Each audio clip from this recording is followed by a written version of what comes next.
which is that your character is enormously important in this movie.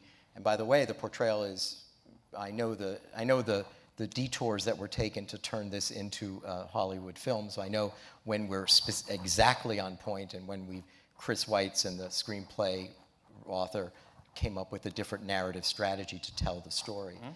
But Joe plays the character of the true believer who inherits the sins of the parents. You know, Klaus Eichmann could have rejected his father. It could be a very different story. He doesn't actually reject the father. A very powerful scene of you know, my father may be gone, but the flag continues, as if I'm unrepentant. I have nothing to apologize for. And I wonder whether that, for your purposes in the portrayal of this, thinking about, well, we have a revival of neo-Nazism throughout Europe. Mm-hmm.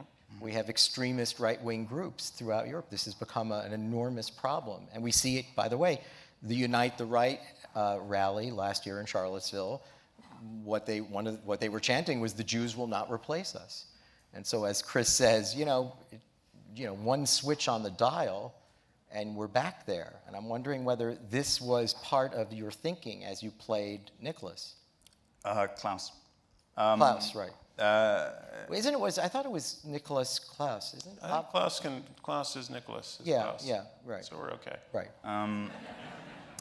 Yeah, I thought what I found interesting about him reading it and through speaking with Chris is that he's driven or becomes driven not necessarily at first so much through his ideology, but as much as anything about his love and also fear of his father and loyalty to his father and family. And at the beginning of the film, or near the start with Sylvia, you feel like there could be a kind of epiphany moment where he chooses to go with her and he chooses that path, and that idea or hope is kind of dashed when his dad is kidnapped and he's sucked into the recovery of him. But I feel like that's a path that's taken because of his loyalty to him as much as any kind of right-wing kind of feelings. I think that's all quite abstract to him about what his dad does, about what his dad has done, and about